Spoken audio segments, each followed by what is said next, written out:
السلام علیکم ورحمۃ اللہ وبرکاتہ۔ اعوذ باللہ من الشیطان الرجیم، بسم اللہ الرحمن الرحیم۔ والذین هم لفروجهم حافظون إلا على أزواجهم أو ما ملكت أيمانهم فإنهم غير ملومين۔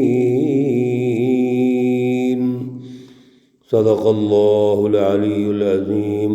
اللهم صل على سيدنا ومولانا محمد النبی الأمی وعلى آلہ واصحابہ وبارک وسلم وصلی علیہ۔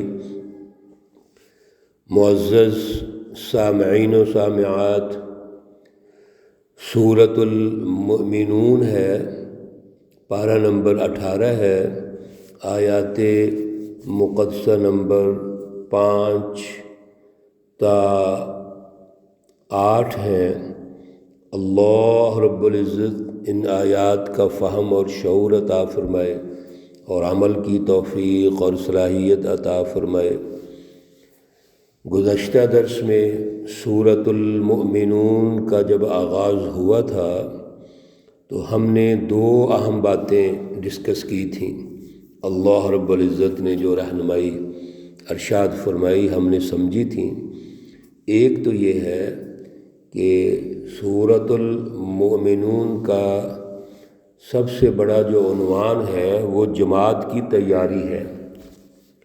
مومنون، متقین اور مسلمین، اللہ رب العزت اس جماعت کو کہتے ہیں جس جماعت نے تیاری کے بعد ایک بہت بڑا سوسائٹی میں کردار ادا کرنا ہے۔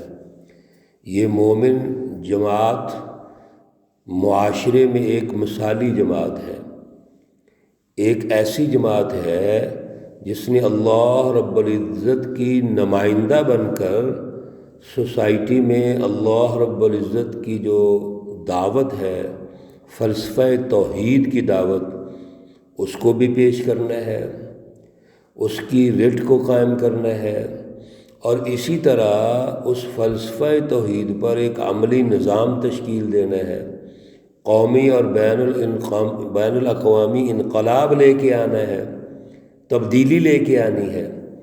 اس لیے اللہ رب العزت نے آغاز میں ہی یہ گارنٹی دے دی کہ قد افلح المؤمنون، یہ جو سچی جماعت مومنوں کی جماعت ہے، حزب اللہ ہے، یہ ضرور کامیاب ہوگی۔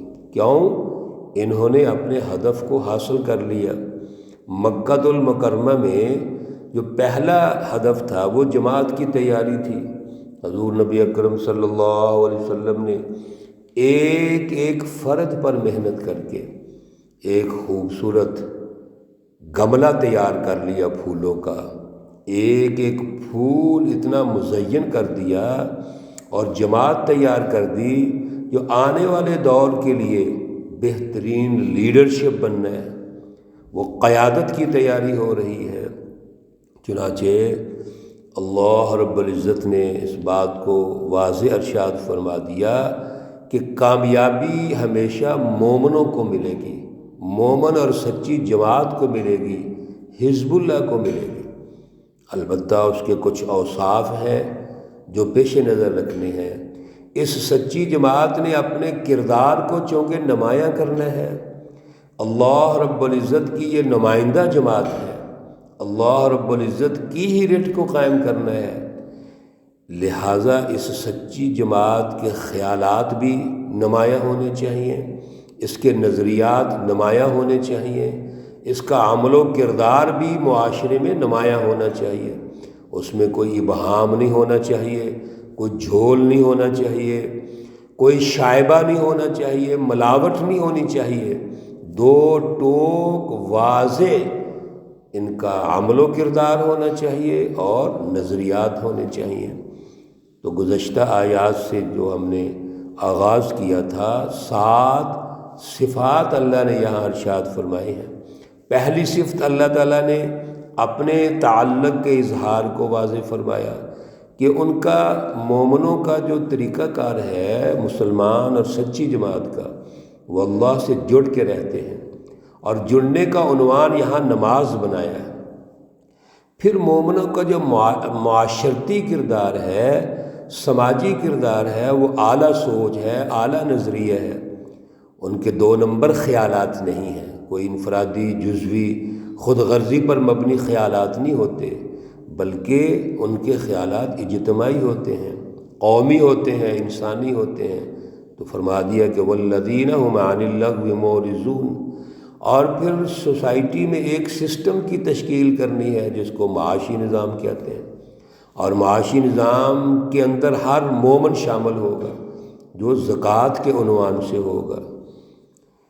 آج آیت مقدسہ نمبر 5 میں اللہ رب العزت نے مومنوں کا پھر ایک سماجی مقام ارشاد فرمایا ہے کہ معاشرے کے اندر مومن حیاداری سے رہتے ہیں، شرم و حیا سے معاشرے میں رہتے ہیں، یعنی وہ دائرے، وہ حدود و قیود جو اللہ رب العزت نے ان کی عصمت کے ساتھ جوڑ دی ہیں، ان کی امانت و دیانتداری کے ساتھ جوڑ دی ہیں، اس میں سب سے بڑی چیز حیا ہے۔ لہذا مومن والذین هم لفروجہم حافظون، مومن لوگ وہ ہیں جو اپنی شرمگاہوں کی حفاظت کرتے ہیں۔ وہ اللہ رب العزت نے جو سسٹم دیا ہے، اس سسٹم کے تحت شادی نکاح کے حوالے سے وہ اپنی شہوت کو پورا کرتے ہیں، جو اللہ نے ان میں قدرتی وصف رکھا ہے ہر انسان کے اندر۔ الا علی ازواجہم، پہلی شکل تو یہ ہے کہ وہ اپنی بیویوں کے ساتھ تعلق رکھتے ہیں، جو اللہ رب العزت نے نکاح کے حوالے سے ایک شرعی تعلق قائم کر دیا۔ او ما ملکت ایمانہم، یا وہ لونڈیاں، باندیاں جن کے وہ مالک ہیں، فإنہم غیر ملومین، ان پر کوئی الزام نہیں ہے۔ یعنی یہ 2 قسم کے وہ راستے ہیں جس کو نکاح کے ذریعے سے اللہ رب العزت نے اجازت دی ہے۔ ایک تو آزاد عورت کے ساتھ نکاح ہے، وہ سماجی سطح پر ایک نکاح میں خاتون اور مرد کو جب منسلک کرتے ہیں، ازدواجی زندگی قائم کرتے ہیں، تو اللہ نے اس کی اجازت دی ہے۔ دوسرا، اس دور میں لونڈیوں کا ایک سسٹم تھا، اور وہ بھی ایک نکاح کی یہ شکل تقریباً تھی کہ ایک مرد کے ساتھ اس خاتون کو اٹیچ کیا جاتا تھا، اور وہ بھی نکاح کی شکل تھی، تو اس کو اللہ رب العزت نے جائز کر دیا، وہ بھی ایک شرعی طریقہ کار تھا۔ تو یہ طریقہ کار ہے جس سے مومن لوگ اپنی ضرورت کو پورا کرتے ہیں۔ فَمَنِ ابْتَغَىٰ وَرَاءَ ذَلِكَ، بس جو شخص بھی تلاش کرے گا کوئی بھی راستہ وراء ذَلِكَ، اس کے علاوہ، فَأُولَٰئِكَ هُمُ الْعَادُونَ، یہ لوگ حد سے بڑھنے والے ہیں، تجاوز کرنے والے ہیں۔ اللہ رب العزت نے یہ جو راستے بتا دیے جس کے ذریعے سے ایک مرد اور عورت کا تعلق ہوتا ہے اور وہ اپنی جنسی خواہش پورے کر سکتے ہیں، اس کے علاوہ کوئی بھی اور طریقہ جس سے جنسی خواہش پورے کرنے کا سوچا جائے گا وہ غلط ہے، ناجائز ہے، حرام ہے، اس کی کسی صورت میں اجازت نہیں ہے۔ اللہ رب العزت مومنین کی بڑی اہم سماجی صفت بیان کر رہے ہیں، والذین هم لاماناتہم، مومن لوگ وہ ہیں جو اپنی امانتوں کا، وعہدہم، اور اپنے وعدوں کا، راعون، خیال کرتے ہیں، باخبر رہتے ہیں اس سے۔ 2 چیزیں، امانت داری کیا ہے؟ امانت یہ ہے کہ انسان کی جو ڈیوٹی اور ذمہ داری ہے اس کو وہ پورا کرے۔ بڑا یہ لفظ محیط ہے بہت سارے کاموں پر، لیکن اصل میں خلاصے کے طور پر اگر ہم امانت یہ سمجھیں وہ یہ ہے کہ انسان اپنے دائرے کے اندر رہتے ہوئے جو اس کی ذمہ داری ہے اس کو 100% پورا کرے، شوق سے پورا کرے اور ذمہ داریوں کو ادا کرے۔ یہ انسان کی جاب میں ہو سکتا ہے، کاروبار میں ہو سکتا ہے، جس جگہ پر جو انسان عمل و کردار ادا کر رہا ہے وہ اس کو مکمل کرے۔ عام طور پہ امانت یہ بھی کہتے ہیں جی کسی کے پاس کوئی چیز رکھ دینا، پیسے رکھ دینا یا اور کوئی چیز رکھ دینا تو وہ امانت کو پورا کرنا، وہ بھی یہی ہے۔ اگر ہم پہلی تعریف کو سمجھ لیں گے تو اس میں ہر چیز شامل ہو جائے گی کہ انسان کے پاس کوئی چیز ہے وہ بھی تو ایک ذمہ داری ہے نا، کسی نے آپ کو سونپ دی، اب آپ نے اس کو واپس کرنی ہے۔ اسی طرح معاشرے کے اندر ایک دوسرے کے جو ہمارے حقوق ہوتے ہیں وہ بھی ذمہ داری ہوتی ہے، ہم ان کو مکمل کریں، پورا کریں، یہ امانت داری ہے۔ وعہدہم، اور جو معاہدے ہیں آپس میں، کوئی نجی معاہدہ ہے، کوئی فیملی کا عہد ہے، اسی طرح قومی عہد ہوتے ہیں، بین الاقوامی معاہدے ہوتے ہیں۔ تو معاہدہ ایک فرد کا دوسرے فرد سے ہوتا ہے یا ایک پارٹی کا دوسری پارٹی سے ہوتا ہے، لہذا معاہدہ ہے، خواہ وہ چھوٹا ہو یا بڑا ہو، نجی ہو، وہ فیملی کا ہو، وہ کوئی بھی معاہدہ ہو۔ تو جو معاہدے ہیں ان سے باخبر رہنا، ان کو پورا کرنا، یہ مومنوں کی شان ہے۔ اوفو بالعقود، اور اس پر قرآن پاک میں اور بہت ساری جگہ پر اللہ نے رہنمائی دی ہے، حضور نبی اکرم صلی اللہ علیہ وسلم نے رہنمائی دی ہے کہ مومن اپنے وعدوں کا خیال کرتے ہیں۔ اس لیے آپ صلی اللہ علیہ وسلم نے فرمایا ہے کہ منافقین کی کچھ نشانیاں ارشاد فرمائیں، اور منافق کی نشانی یہ ہے وَإِذَا اؤْتُمِنَ خَانَ، کہ وہ امانت میں خیانت کرتا ہے، ذمہ دار نہیں ہوتا۔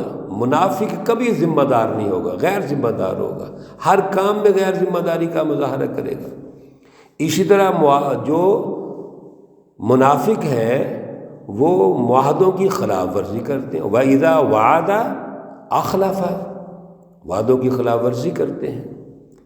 بڑی اہم ترین یہ مومنوں کی، حزب اللہ کی، سچی جماعت کی نشانیاں ہیں، جس سے معاشرہ اور کردار آگے بڑھتا ہے، جس سے انسانی معاشرے کے اندر بہترین کردار پیدا ہوتا ہے، مثالی معاشرہ قائم ہوتا ہے۔ اللہ رب العزت ہمیں عمل کی توفیق عطا فرمائے۔ آج ہم سفر کی دعا جو ہے وہ پڑھیں گے۔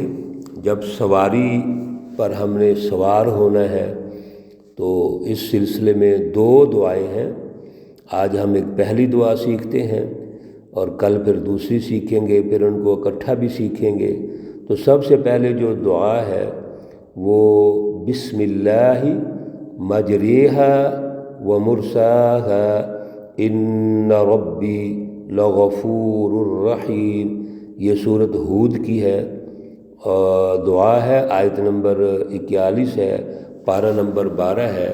بسم اللہ مجریہا ومرساہا ان ربی لغفور الرحیم۔ جب بھی سواری پہ سوار ہونے لگے تو بسم اللہ پڑھ کے یہ دعا پڑھنی ہے۔ اللہ رب العزت آسانیاں پیدا فرمائے۔ اللہ رب العزت تمام مرحومین و مرحومات کو جنت الفردوس میں اعلیٰ مقام عطا فرمائے۔ اللہ رب العزت تمام بیماروں کو شفائے کاملہ عاجلہ مستمرہ عطا فرمائے۔ ربنا تقبل منا انک انت السمیع العلیم وتب علینا انک انت التواب الرحیم، وصلی اللہ تعالی علی النبی الامی محمد وعلی آلہ واصحابہ اجمعین برحمتک یا ارحم الراحمین۔ السلام علیکم ورحمۃ اللہ وبرکاتہ۔